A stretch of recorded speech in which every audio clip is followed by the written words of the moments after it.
السلام علیکم۔ نکھاری on line magazine میں خوش آمدید۔ نگاہ منتصر فائقہ اعظم قسط نمبر 4۔ کمرے کے وسط میں بڑے بڑے سے میز کے قریب ستارہ چائے نماز بچھا کر بیٹھی تھی۔ نماز شاید پڑھ چکی تھی مگر اٹھنے کا دل نہیں چاہ رہا تھا۔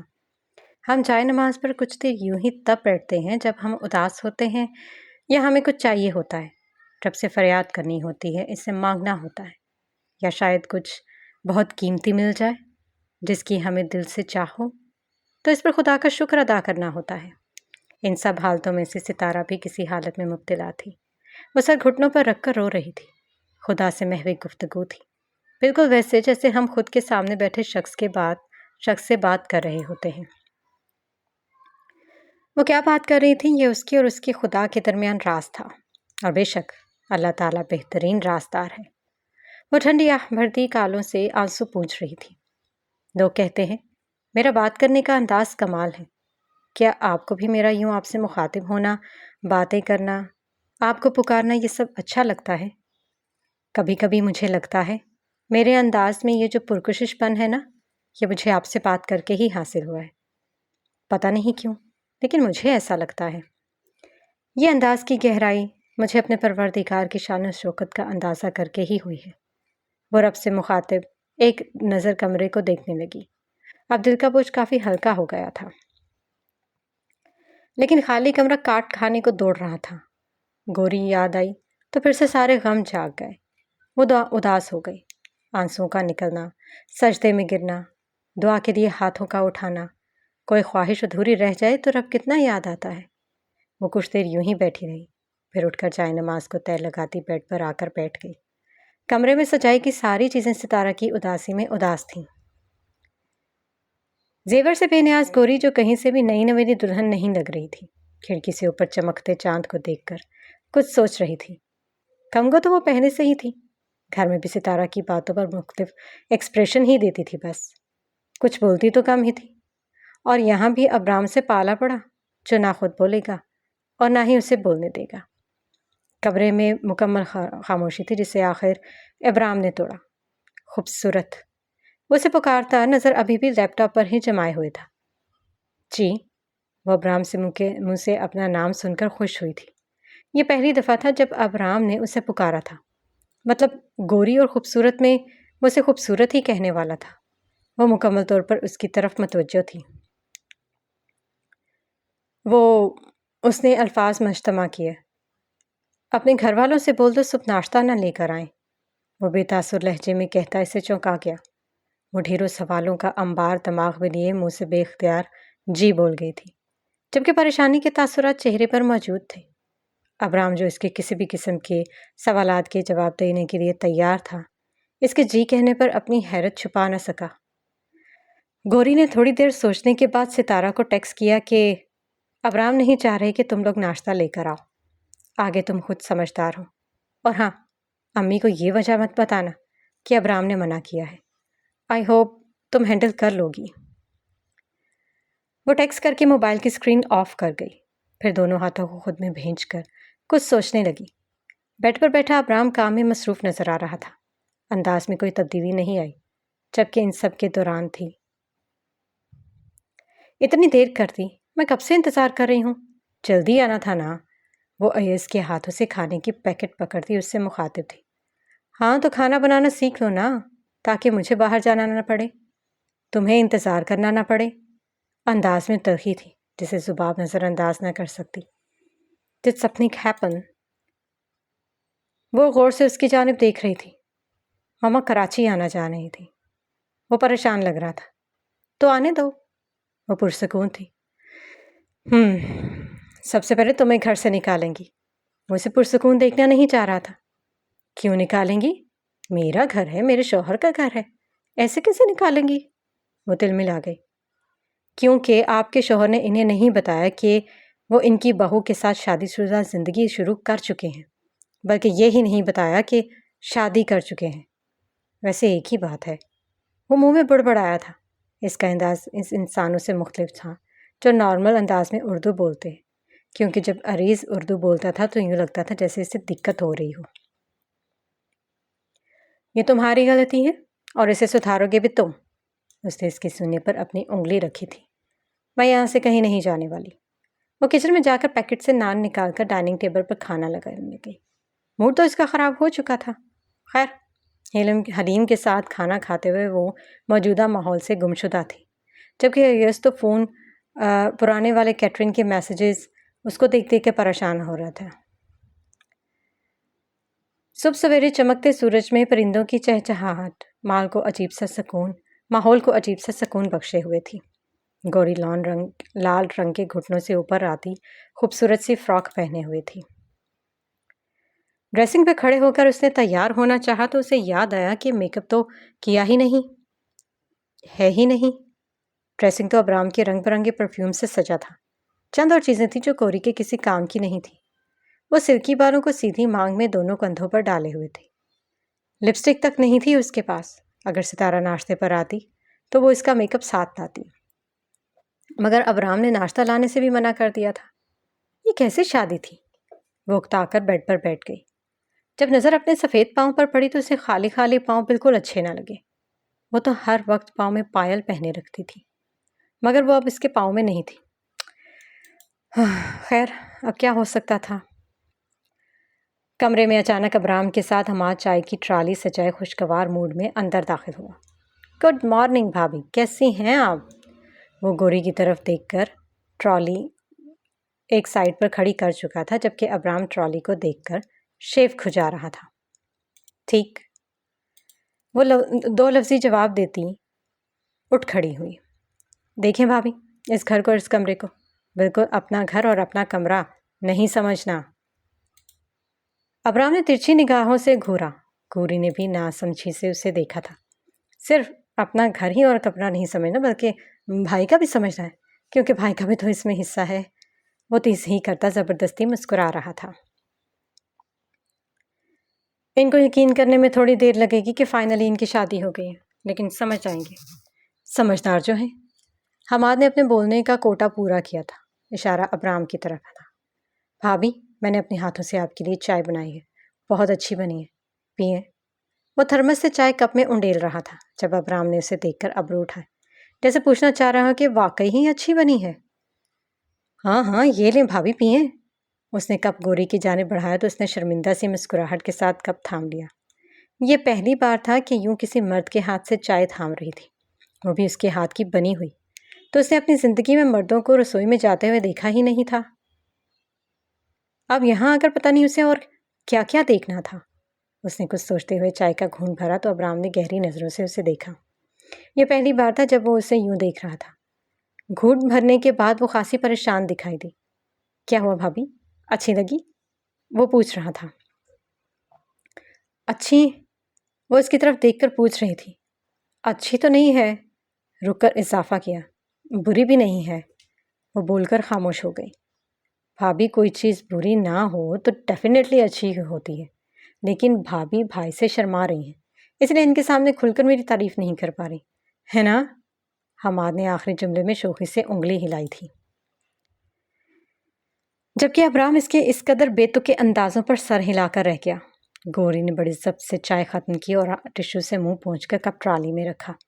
ابرام اس کے ایکسپریشن سے اندازہ لگا چکا تھا کہ اسے چائے پسند نہیں آئی، مگر کمال کی بات تو یہ ہے کہ وہ حماد کی چائے کو برا بھی نہ کہہ پائی، اور اس نے چائے کا پورا کپ پی بھی لیا۔ ابرام نے ٹرالی کی طرف دیکھا۔ اب چائے پینے کی باری اس کی تھی۔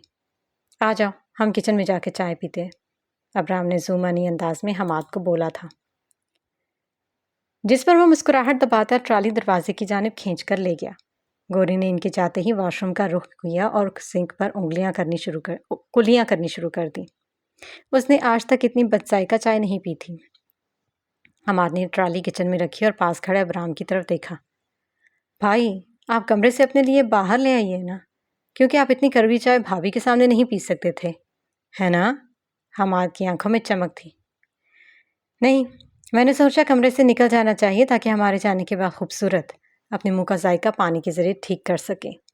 انداز زومائنی تھا۔ لیکن بھائی، گوری نے یہ کڑوی چائے پی کر ثابت کر دیا کہ اس کا آپ کے ساتھ گزارا ممکن ہے، کیونکہ اس چائے سے زیادہ کڑوے تو نہیں ہیں نا آپ۔ بابا کہاں ہیں؟ ابرام نے حماد کی بات کو اگنور کر کے کچن سے نکل کر ارد گرد نظر دوڑائی۔ سامنے پلنگ پر بیٹھے جہاں زیب کو دیکھ کر وہ اس طرف آیا اور ان کے دائیں جانب کھڑا ہو گیا.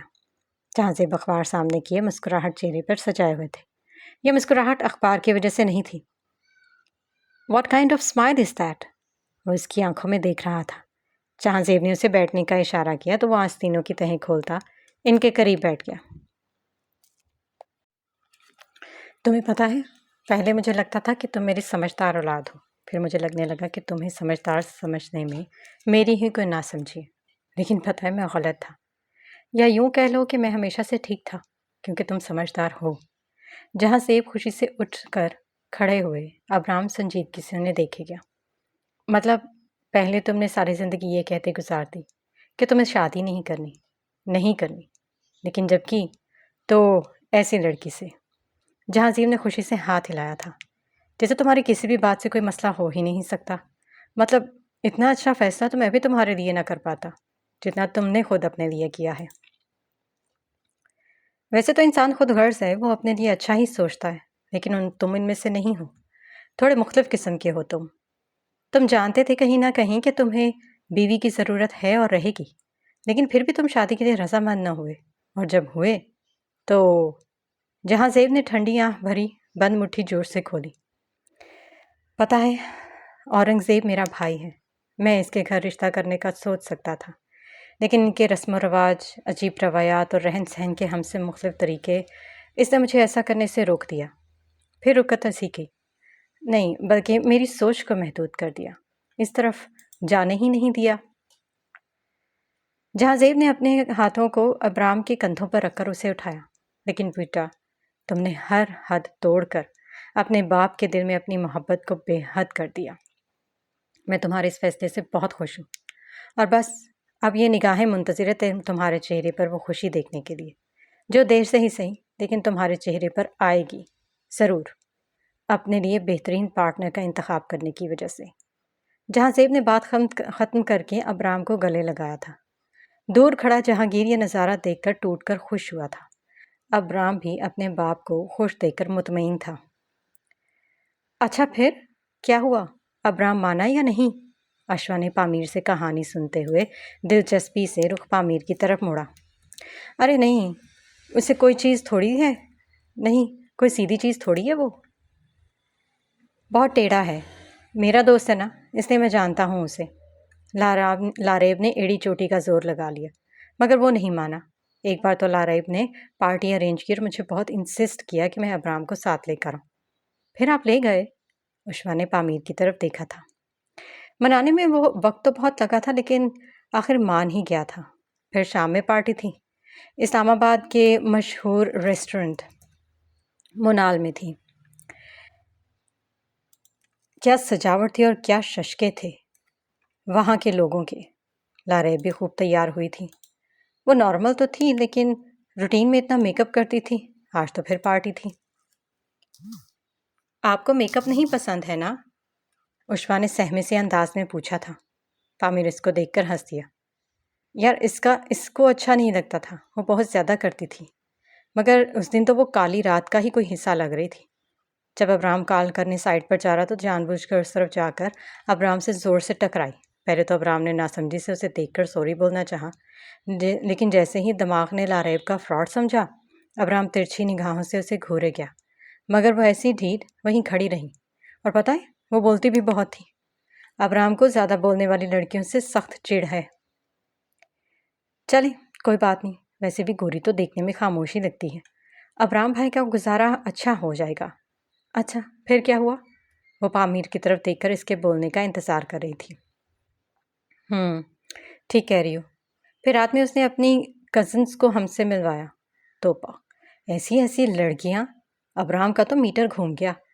لاریب نے پتہ نہیں انہیں اپنے اور ابرام کے کیسے تعلقات بتائے تھے، جو وہ سب یہ ایکسپیکٹ کر رہی تھیں کہ ابرام لاریب سے کوئی بات کرے. انہیں تجسس تھا کہ ابرام اور لاریب آپس میں بات کیوں نہیں کر رہے. کچھ لڑکیاں تو یہاں تک کہہ رہی تھی کہ دیکھو اریب ساتھ میں کتنے اچھے لگ رہے ہیں. پامیر نے حیرت اور ہنسی کے ملے جلے تاثرات میں بتایا تھا، جبکہ اشوا منہ میں بڑبڑا کر رہ گئی. واٹ؟ لاریب وہ اس سے پوچھ رہی تھی. ابرام کا فرسٹ اور لاریب کا لاسٹ نیم سپیلنگ ملا کر ابریب، پامیر نے محفوظ سے انداز میں بتایا۔ عشوہ ابھی بھی الجھن میں تھی۔ اوہو، دیکھو تو، جیسے پامیر اور عشوہ اشمیر، یا اس نے سوچتے ہوئے انگلی دماغ پر رکھی تھی۔ پمیشا یہ بھی ہو سکتا ہے، پامیوا بھی کپلس کے نام یوں اکثر جوڑے جاتے ہیں اور ایک نام بتایا جاتا ہے۔ سمجھ گئی۔ وہ ہلکی ہلکی مسکراہٹ کے ساتھ پامیر کو دیکھ رہی تھی۔ وہ بھی اسے دیکھ کر دونوں پلکیں جھپکا گیا۔ اچھا پھر رات کے کھانے کے دوران لاریب نے پانی پیتے ہوئی کوئی بات ہوئی، اسے ہنسی اور سارا پانی بیٹھے پامیر کے ابرام کے اوپر انڈیل دیا۔ پھر عشوہ متجسس ہوئی۔ پھر کیا؟ ابرام نے اسے پکڑا، بازو سے کھڑا کیا اور ایک زوردار تھپڑ مارا جو اس کے گال پر نشان چھوڑ گیا۔ اللہ اکبر! عشوہ نے دونوں ہاتھ گالوں پر رکھے تھے۔ پامیر نے بے اختیار قہقہہ لگایا اور اس کے ہاتھ تھامے۔ اچھا پھر کیا ہوا؟ وہ اشتیاق سے مزید سیدھی ہو کر بیٹھی۔ پھر لاریب کے باپ نے کہا ہم پولیس بلوا لیں گے، مگر ابرام کے چہرے پر ذرا برابر بھی پریشانی نہیں آئی۔ ایک لڑکی نے لڑکی کو تھپڑ مارا، اس پر تو شاید پولیس نہ ہی آتی، مگر اس کے باپ نے کہا ہم پولیس سے کہیں گے کہ یہ ہراسمنٹ کا کیس ہے، ہماری بیٹی پہ تشدد ہوا ہے۔ اس کے باپ کو زیادہ دکھ پارٹی میں آئے اس کے سینس کا تھا، جس کے سامنے اس کی بیٹی کو تھپڑ لگا تھا اور ان کی عزت پر حرف آیا تھا۔ مگر ابرام اتنا ڈھیٹ، پامیر نے زور لگایا تھا کہ اس کی صحت پر کوئی اثر نہیں پڑا۔ بولا بلاؤ پولیس، میں بھی دیکھتا ہوں مجھے جیل میں کون ڈالتا ہے۔ بس پھر مشکل سے میں نے سب ہینڈل کیا۔ سوچا معاملہ رفع دفع ہو جائے گا، لیکن آخر میں جہانگیر بھائی کو بلانا ہی پڑا۔ پھر انہوں نے آ کر جیسے تیسے بات ختم کی۔ پتہ ہے ابرام تو میرا دوست ہے ہی، لیکن اس کی فیملی کو میں بہت اچھے طریقے سے جانتا ہوں، بلکہ جہانگیر بھائی سے تو میں بہت متاثر ہوں۔ ان کی بیوی میرب تو باہ جیسی وہ خاتون ہے نا، کوئی بندہ ہی گزارا کر سکے۔ یہ تو جہانگیر بھائی کی ہمت ہے جو ابھی تک انہیں بے اولاد ہونے کے باوجود بھی سنبھالے ہوئے ہیں۔ پامیر بول کر خاموش ہو گیا۔ عشوہ غور سے اسے دیکھ رہی تھی۔ چلائے، لگتا ہے آپ کی انرجی لو ہو گئی ہے، میں کھانا لگاتی ہوں۔ وہ بیڈ سے اتر کر چپل پہن رہی تھی۔ پامیر اس کی بات پر مسکرا دیا۔ یہ دوپہر کا وقت تھا۔ سورج کی کرنیں پوری آب و تاب سے دنیا کو اپنی حراست میں لے رہی تھیں۔ جہانگیر بھائی کہاں جا رہے ہیں؟ ابرام نے سیڑھیوں سے اترتے ہوئے جہانگیر کو دیکھا تو ان کے قریب آ کر کھڑا ہو گیا۔ باہر جا رہا ہوں، واپسی پر میرب یا لیلا کو ساتھ لے کر ہی آؤں گا۔ گھر میں عورت کا ہونا لازمی ہے۔ کوری کیا سوچ رہی ہوگی؟ کیسے جہنم میں ڈال دیا۔ اسے تو سارے ارمان ہی رہ گئے۔ مجھے تو ٹوٹ کر ترس آ رہا ہے اس پر۔ جہانگیر نے بات مکمل کر کے ابرام کو دیکھا جو مصروف سے انداز میں نظریں فرش پر گاڑے ہوئے تھا۔ آپ جائیں اور جلدی آئیے گا۔ وہ جہانگیر کے کندھے پر اپنا ہاتھ رکھتا آنکھوں سے مطمئن ہونے کا اشارہ کر گیا۔ جہانگیر کے جانے کے بعد وہ سیڑھیاں چڑھتا کمرے کی طرف بڑھا۔ بھوک شدت سے محسوس ہو رہی تھی۔ کمرے میں داخل ہوا تو گوری چائے نماز کو طے لگا رہی تھی۔ ابھی نماز پڑھ کر ہٹی تھی۔ لباس صبح والا ہی تھا، جبکہ بال ہلکی سی چوٹی میں باندھ لیے تھے، جن کی بھاری لٹیں اس کے رخسار کو چھو رہی تھیں۔ وہ الماری کی طرف بڑھا تو سامنے پڑے ہینڈ کیری سے اس کا پاؤں زور سے ٹکرایا۔ وہ ماتھے پر شکن ڈالے گھور کر ہینڈ کیری کو دیکھنے لگا۔ اب کتنے دن اور پڑی رہے گی یہاں؟ اسے راستے سے ہٹاؤ۔ وہ غصے سے الماری تک پہنچنے کا ارادہ ترک کر کے بیڈ پر بیٹھ گیا۔ اس میں کپڑے ہیں، کہاں رکھوں؟ ڈرے سہمے سے انداز میں اس سے پوچھ رہی تھی۔ کپڑے کہاں رکھتے ہیں؟ وہ الٹا اسی سے پوچھ رہا تھا۔ انداز میں بناوٹی نرمی تھی۔ پھر رک کر جواب دیا، یہاں الماری میں لگا دو، دھیان سے، میرے کپڑوں کی ترتیب خراب مت کرنا۔ وہ اس کی بات سن کر ہینڈ کیری کھولتی اس میں سے سارے کپڑے نکال چکی تھی۔ وہ کپڑے بیڈ پر رکھ کر الماری کھول کر سامنے کھڑی ہو گئی، جیسے سوچ رہی ہو کہاں رکھوں اور کیسے شروع کروں۔ ایسا نہیں تھا کہ الماری میں ابرام کے بہت کپڑے تھے، بلکہ کپڑے تو کوئی 3-4 سوٹ ہی تھے، پر الماری مکمل طور پر الجھی ہوئی تھی۔ اس والے پورشن میں میرے کپڑے ہوں گے، نکالنے میں آسانی رہتی ہے، تم اپنی اس سائڈ پر رکھ سکتی ہو۔ وہ اس کے دائیں جانب کھڑا اسے بتا رہا تھا۔ الماری براؤن رنگ کی خاصی بڑی تھی، اور یہ میرے جوتوں کی جگہ ہے، یہاں مجھے تمہارے جوتے نظر نہ آئے۔ یہ ڈرا لاک رہتا ہے، کھل جائے تو بند نہیں ہوتا، اور بند ہو جائے تو کھلتا نہیں ہے۔ جہانگیر بھائی کو کہہ کر میں نے اسے پرماننٹ بند کروا دی ہے، سو اسے مت کھولنا۔ اس پورشن میں اکثر آفس کی فائلز رکھتا ہوں، ضروری کاغذات وغیرہ، تو یہاں کی چیزوں کو آگے پیچھے مت کرنا، یاد رہے گا؟ وہ اتنی دیر سے بول رہا تھا، گوری کی کوئی ہوں ہاں نہ ہوئی تو خود ہی بول پڑا۔ وہ اچانک ڈر گئی، پھر سنبھلتے ہوئے اسبات میں سر ہلا دیا۔ آپ کے پاس یہ چند ہی جوڑے ہیں؟ وہ ابھی تک اپنے 3 سوٹ ہاتھ میں پکڑے ہوئے تھے۔ نہیں، اور بھی ہیں، وہ دھونے والے ہیں، دھوبی لے کر جائے گا، پھر آئیں گے۔ ٹھیک ہے، وہ میری کچھ چیزیں ہیں امی کے گھر، وہاں سے لانی تھی، مجھے ضرورت ہے ان کی۔ وہ ابرام کا چہرہ غور سے دیکھ رہی تھی، جو بے نیاز الماری کا جائزہ لے رہا تھا۔ ٹھیک ہے، شام تک آ جائیں گی، اپنے گھر والوں سے کہو پیک کر کے رکھ دیں، میں شام میں کسی کو بھیج کر منگوا دوں گا۔ اچھا، وہ کچھ بولنا چاہ رہی تھی مگر خاموش ہو گئی۔ پھر سر جھٹک کر الماری میں کپڑے رکھنے لگی۔ ساری الماری کی جھاڑ پونچھ شروع کر دی اس نے کہ بس کوئی نہ کوئی کونا نہ رہ جائے۔ ابرام کپڑے لے کر واش روم میں گھس گیا۔ وہ تیز تیز کام کر رہی تھی تاکہ اس کے آنے سے پہلے مکمل ہو جائے۔ وہ الماری میں پانی کا ہلکا ہلکا پریشر پھینکتی پھر اسے ایک کپڑے کے ساتھ صاف کر چکی تھی۔ آنکھوں کی پلکوں پر ہلکی پھلکی مٹی آن ٹھہری تھی، اور بالوں کی لٹوں پر بھی، مگر اسے کوئی پرواہ نہیں تھی۔ پھر اپنی پوری تسلی کے بعد اس نے اپنے کپڑے الماری میں لگائے، ساری چیزوں کو سیٹ کیا۔ جب تک الماریاں ایک دم چکا چک نہ ہو گئیں وہ لگی رہی، اور آخر ابرام واش روم سے باہر آ گیا۔ وہ الماری کو ایک نظر دیکھ کر ٹھنڈی آہ بھرتی الماری کے دونوں دروازے بند کر گئی۔ وہ گیلے بالوں میں ٹاول پھیر رہا تھا۔ جب اس کی طرف دیکھا تو ایسا لگا جیسے کچھ کہنا چاہ رہی ہے۔ کیا ہوا؟ وہ ابرو اٹھاتا اس کو دیکھ کر پوچھ رہا تھا۔ بھوک لگی ہے، وہ بے اختیار بول پڑی۔ وہ اسے دیکھ کر شرمندگی سے لال ہوتا نظریں نہ ملا پایا، مگر جواب تو دینا تھا۔ وہ منتظر کھڑی تھی۔ مجھے بھی۔ اسے دیکھتے ہوئے ٹھنڈی آہ بھرتا ٹاول بیڈ پر اچھال گیا۔ وہ حیرانی سے اسے دیکھتی ساکت کھڑی رہی، پھر کمرے کا دروازہ کھول کر نکل گئی۔ وہ ناسمجھی سے اسے دیکھا گیا۔ اس سے پہلے کوئی بات کہتا پامیر کی کال آ چکی تھی۔ وہ اٹینڈ کر کے ٹیرس پر کھڑا ہو گیا تھا، جو اس کے کمرے کے وسط میں ہی تھا۔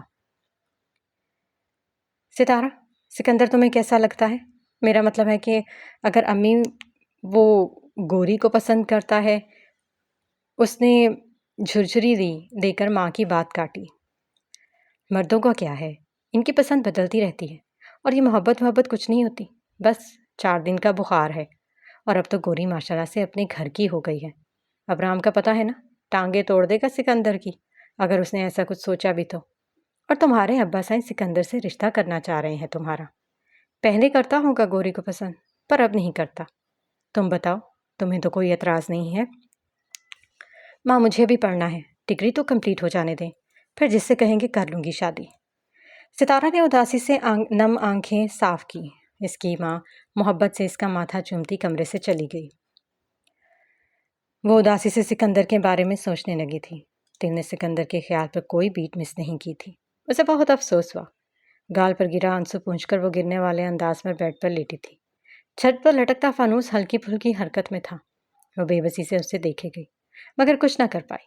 وہ کچھ کر نہیں ہی سکتی تھی۔ وہ قدرت کے فیصلوں کو قبول کرنے والوں میں سے تھی۔ یہ لیں بھابھی، ہلدی اس ڈبی میں ہے، اور ہلدی کا ڈبہ۔ وہ ہلدی کا ڈبہ گوری کو پکڑا رہا تھا، جو ہرے رنگ کی شلوار قمیض میں بالوں کو جوڑے میں باندھے گوری رنگت میں خوبصورت لگ رہی تھی۔ دوپٹہ اس نے کندھے سے کمر تک گرا دے کر باندھ رکھا تھا۔ گیس ہلکی کرتی وہ ابلے چاولوں سے پانی نکال کر پتیلے میں چمچہ ہلا رہی تھی۔ بھابھی، ویسے میری نگاہیں منتظر تھیں اس لڑکی کو دیکھنے کے لیے جو میرے سڑو اکڑو جنگیز اور جلاد بھائی۔ گوری نے کام چھوڑ کر فرصت سے اسے دیکھا تو فوراً سے اپنے الفاظوں کو بریک لگا گیا۔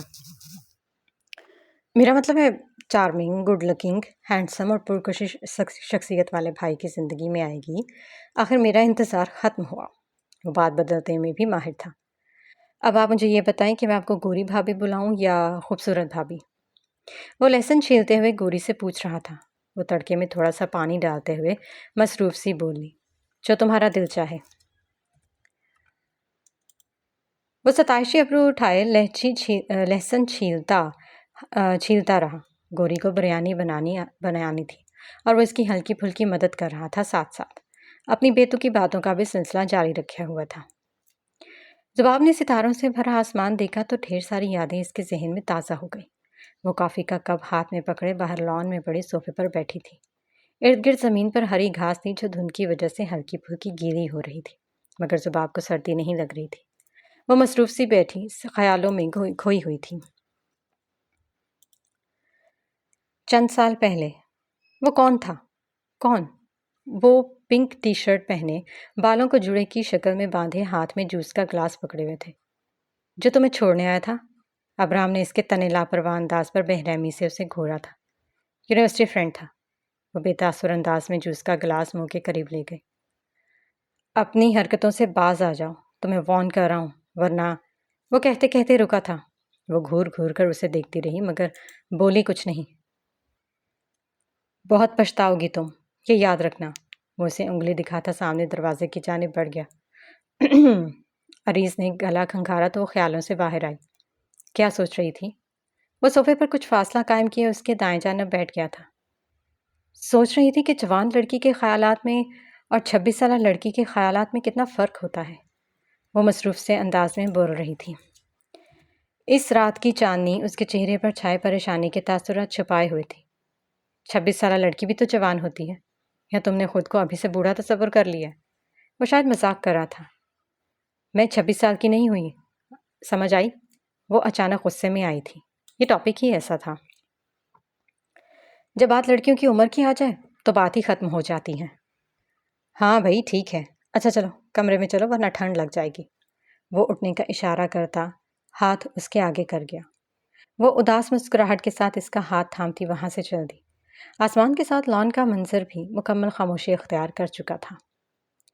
بھائی بھابھی کا سامان میں لینے چلا جاؤں؟ لگے ہاتھ ستارہ سے بھی ملاقات ہو جائے گی۔ وہ آنکھوں میں شرارتی چمک لیے ابرام سے پوچھ رہا تھا۔ نہیں، مجھے تم یہ تو بتاؤ کہ تمہیں ستارہ سے ملاقات کیوں کرنی ہے؟ کس حق سے اور کس رشتے سے تم یہ ملاقاتیں کرنا چاہ رہے ہو؟ وہ چبا چبا کر بولتا اس کے بالکل قریب آ کر کھڑا ہو گیا تھا۔ اوہو بھائی آپ بھی نا، میں تو اس لیے کہہ رہا ہوں کہ ڈیڈ کافی تعریف کرتے ہیں اس کی، تو وہ عرض کیا ہے۔ وہ 4 انگلیاں آنکھوں کے قریب کیے بولا۔ ابرام کچھ نہ بولا تو وہ ڈھیٹ بن کر شروع کر چکا تھا۔ سنا ہے وہ بولیں تو منہ سے پھول جھڑتے ہیں، اگر ایسا ہے تو چلو بات کر کے دیکھتے ہیں۔ وہ شعر سنا کر ابرو ہلا ہلا کر اسے دیکھتے ہوئے مسکرانے لگا۔ بائی دا وے، آپ کی زوجہ محترمہ نے بریانی بہت اچھی بنائی تھی، جس کی تعریف آپ نے یقیناً نہیں کی ہوگی، لیکن وہ بریانی مجھے ضرور پیک کر دیجیے گا، میں ستارہ کے گھر لے جاؤں گا۔ انہیں بھی تو پتہ چلے کہ ان کی سگھڑ بیٹی نے پہلے دن سے ہی کام کرنا شروع کر دیا ہے۔ اچھا، اور تمہیں کس نے کہا سامان لینے کے لیے تم ہی جا رہے ہو؟ وہ زومائنی انداز میں بولتا، اپنی مسکراہٹ چہرے پر سجائے ہوئے تھا۔ حماد نے ایسا کرتے ہوئے فقیرانہ سا منہ بنایا تھا، جسے اگنور کر کے ابرام وہاں سے چلا گیا تھا۔ تم جو بھی کہنا چاہتے ہو کھل کر کہو۔ تمہارا مطلب یہ ہے کہ تم میں گوری سے زیادہ پسند تھی، پہلے بھی اور اب بھی؟ ستارہ نے ہوئے میں داخل ہوتے ہوئے اپنے ساتھ ساتھ چلتے سکندر سے پوچھا۔ ہاں ستارہ جی، کبھی کبھی دل میں چھپی خواہش کا اندازہ ہمیں ہو ہی نہیں پاتا، ہم کہتے کیا ہیں اور ہمارے دل میں ہوتا کیا ہے۔ وہ زومائنی انداز میں کہتا ستارہ کسی ساتھ قدم بقدم چل رہا تھا۔ کبھی کبھی دل میں چھپی خواہش زبان پر آنے سے پہلے ہی ہماری پہنچ سے دور ہو جاتی ہے۔ شاید ہماری زندگی میں وہ خواہش کا پورا ہونا لکھا نہیں ہوتا، اس لیے اظہار میں دیر کی وجہ سے نہیں۔ ستارہ جی، یہ خواہش اظہار نہیں مانگتی۔ کچھ خواہشات دل میں چھپی رہ کر بھی قبولیت کی منزل تک پہنچ جاتی ہیں۔ ٹھیک کہہ رہے ہو، لیکن بعض اوقات دل میں چھپی خواہش اتنی خطرناک ہوتی ہے کہ ہم اسے زبان پر لانے سے ڈرتے ہیں، لیکن اس خواہش کے پورا ہو جانے سے نہیں ڈرتے۔ عجیب بات ہے نا؟ وہ آخر میں اس کی رائے لے رہی تھی۔ بالکل ٹھیک کہا۔ شاید ہم زبان پر لا کر اپنا امیج گرانا نہیں چاہتے، اس لیے زبان پر نہیں لاتے۔ خیر، اب دیکھیں، آپ کو پتہ تھا کہ میں گوری کو پسند کرتا ہوں، لیکن آپ نے ہار نہیں مانی، اور آج فائنلی آپ کی دعا کی قبولیت کے نتیجے میں میں آپ کے سامنے کھڑا آپ کا ساتھ نبھانے کا وعدہ کر رہا ہوں۔ سکندر کے لہجے میں جوش تھا جس پر وہ ناسمجھی سے اسے دیکھنے لگی۔ مطلب وہ اس کی ساری باتوں کو خود سے مطلق سمجھ رہا تھا۔ وہ منہ سنوار کر نفی میں سر ہلانے لگی۔ کیا ہوا ستارہ جی؟ وہ دھوپ میں اس کا چہرہ بغور دیکھ رہا تھا۔ وہ اس کے قریب کھڑی ہو کر اس کی آنکھوں میں دیکھتے ہوئے بولی، بڑی ہی جان لیوا ہے یہ عام ہونے کا وہم ہونا بھی۔ وہ بول کر سیدھا چل دی جبکہ سکندر وہیں کھڑا رہ گیا۔ وہ بات سمجھ نہ آنے کے تاثرات چہرے پر سجائے ہوئے تھا۔ یہ طے تھا کہ سکندر کو سمجھ نہیں آنے والی۔ وہ سو کر اٹھے تو اپنی نئی ہینڈ کیری دیکھ کر خوش ہو گئی۔ یقیناً ابرام نے اس کا ضروری سامان منگوا دیا تھا۔ وہ کندھوں پر بکھرے بال ڈھیلے جھاڑے چوڑے میں باندھ رہی تھی جبکہ بھاری لٹیں سفید رنگت پر جھول رہی تھی۔ تب ہی کمرے میں ابرام داخل ہوا۔ اڈاپٹر بورڈ میں گھسا کر وہ موبائل چارجنگ پر لگا چکا تھا۔ وہ ہینڈ کیری کھول رہی تھی۔ وہ بغور اسے دیکھا گیا۔ ہینڈ کیری اوپر رکھ لو۔ وہ اسے مشکل میں دیکھ کر مشورہ دے رہا تھا۔ وہ ہاں میں سر ہلا کر ہینڈ کیری اٹھانے لگی تو وہ فوراً اٹھا اور اسے سائڈ پر ہونے کا اشارہ کر کے ہینڈ کیری اٹھا کر بیڈ پر رکھ گیا۔ شکریہ، وہ مدھم سے لہجے میں اسے دیکھ کر بولی تو وہ سنجیدہ چہرہ ہلا گیا۔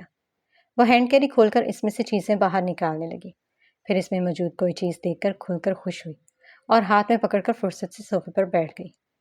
بیڈ پر پاؤں رکھ کر جو صوفے کے بالکل سامنے تھا وہ اس میں سفید رنگ کی پائل پہننے لگی۔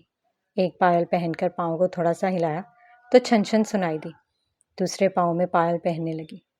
ابرام دلچسپی سے سارا ماجرا دیکھ رہا تھا۔ دونوں پاؤں میں پائل پہن کر وہ کھڑی ہوئی، پھر ہینڈ کیری میں سے دوسرا سامان نکالا، پھر ایک ایک کر کے وہ میک اپ کا سامان، بیس کٹس، آئی شیڈز، گلیٹر، شائنر اور مختلف قسم کی لپسٹکس وہ ڈریسنگ پر سجانے لگی، جس کو دیکھ کر ابرام حیران رہ گیا۔ یہ سارا سامان یقیناً اس کا نہیں تھا۔ یہ سب ستارہ نے اس کے لیے اپنی چوائس کے مطابق خریدا تھا۔ یہ تو طے تھا کہ وہ اتنا میک اپ نہیں کرنے والی، لیکن ڈریسنگ پر میک اپ کا سامان نہ ہونا بھی اسے اچھا نہیں لگ رہا تھا۔ پھر آخر میں چوڑیوں کے 2 سیٹ نکال کر ڈریسنگ پر رکھے۔ یہ صبح پہنوں گی، وہ خود سے ہی مخاطب تھی۔ یہ تھا تمہارا ضروری سامان؟ ابرام نے ایک نظر ڈریسنگ پر اور پھر اس کی پائل پر ڈالی تھی۔ وہ ہلکی پھلکی مسکراہٹ کے ساتھ اسے دیکھتی رہی، پھر بولی، مجھے خالی پاؤں بالکل نہیں پسند، اس لیے ہمیشہ پائل پہن کر رکھتی ہوں۔ وہ سر جھٹک کر لیپ ٹاپ اٹھاتا کمرے سے باہر نکل گیا۔ وہ سارا سامان دیکھ کر پھر سے خوش ہوئی اور ستارہ کو کال کرنے لگی۔ یقیناً اس نے سارا سامان پیک کر کے بھیجا تھا، شکریہ کرنا تو بنتا تھا۔ وہ یونیورسٹی سے تھکی ہاری آئی تھی، ابھی بیگ اتارا ہی تھا کہ گوری کی کال پر فوراً سیدھی ہو کر بیٹھی۔ ہیلو میڈم، آخر تمہیں آگے ہی گئی میری یاد، ستارہ نے طنز کیا۔ پاس بڑا بیگ مزید پاس کیا۔ ہاں میں نے نہیں کی تو تم کر لیتی، گوری نے مشورہ دیا تھا۔ مجھے لگا تم بزی ہوگی۔ بیگ سے کچھ نکالنے کا ارادہ ترک کر کے وہ ٹیبل پر رکھ چکی تھی۔ ستارہ ناشتے والا معاملہ ہینڈل کیسے کیا تھا؟ گوری متجسس تھی۔ وہ بات پرانی ہوگی، کوئی نئی بات کرو، ستارہ نے شوخی سے کہا، جس پر وہ دونوں مسکراہٹ۔ سامان مل گیا؟ ستارہ بیڈ سے اتر کر ڈریسنگ کے سامنے آئی تھی۔ ہاں مل گیا ہے، وہ دیکھ کر ہی تو کال کی ہے۔ میں نے کہا اپنی پیاری بہن کا شکریہ ادا کر دو، کوئی چیز نہیں رہی، سب پورا ہے۔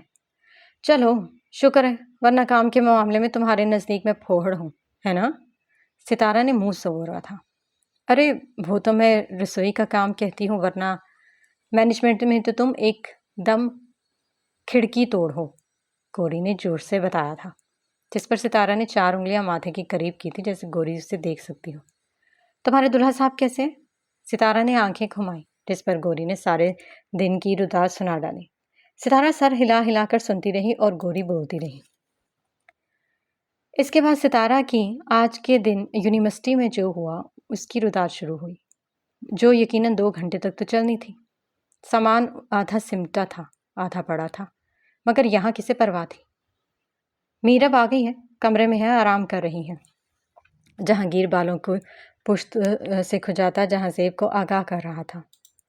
ہاں بیٹا، آرام کے لیے ہی تو بلایا ہے اسے اپنے گھر، تو یقیناً کام کر کے آئی ہوگی، وہ ہے نا؟ جہاں زیب تنزیہ کہتے حماد کی جانب دیکھنے لگے جو بازوؤں کو فولڈ کرتا انہی کی جانب آ رہا تھا۔ ڈیڈ آپ اسے تو کچھ نہیں کہتے، اس کے سامنے اڑیل سسر بنے ہوئے ہیں، میری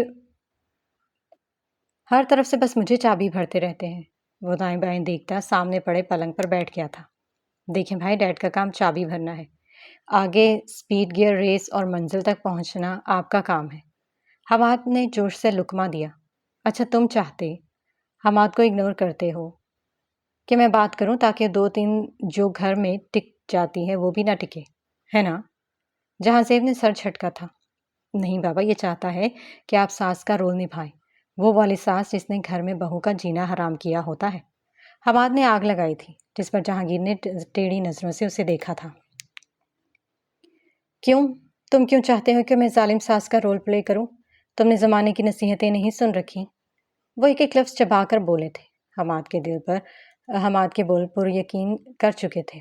نہیں بابا، اس نے نہیں سن رکھی، کیونکہ زمانہ استاد ہے اور اسے استانیہ پسند ہے۔ حماد نے چٹکلا چھوڑا تھا۔ یا تم اپنی بات کر رہے تھے؟ جہانگیر زومانی انداز میں کہتا حماد کو گھور رہا تھا۔